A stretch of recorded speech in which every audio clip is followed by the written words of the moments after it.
Alright, now let's look at the formula bar. Now the formula bar is actually located at this section here. This is where we call the formula bar. And the formula bar actually tells us what exactly is in this particular cell. For example, if I click on this cell, like we can see, it's showing January and this is showing February, telling us that is the content in this cell. So if I just use my arrow key down, you see I have 120 there, and if I come down a bit, I see I also have like 100. So now, but you observe the moment I came to this last cell here, which is the profits row, I can see that there are formulas there. Now that is one of the beauty of formula bar. It helps us see whether a particular cell contains formula or not, and obviously we can see what the formula is. The formula here is saying B2 minus B3, which is how this was gotten.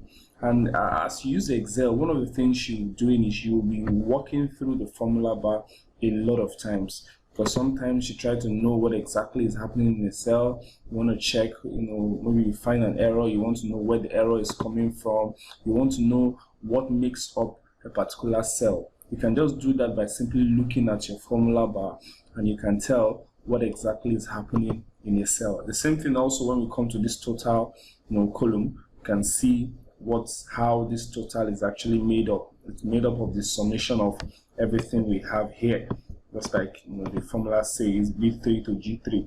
And also when we open up the formula by double clicking on the cell or just pressing F2 on our keyboard, we can see the cells that actually makes up that formula. When I press F2 on my keyboard, that is what I have. Or when I double click on it, I also see the same thing. So the formula bar is very useful and is a very important part you must also look at in this Excel course. Also, another thing we can do to it is we can actually expand the formula bar. Just by coming down here, you can see there's this arrow. You can drag it down, and you can drag it up as well. But just find this way. So see how we can effectively use the formula bar in the later part of this course.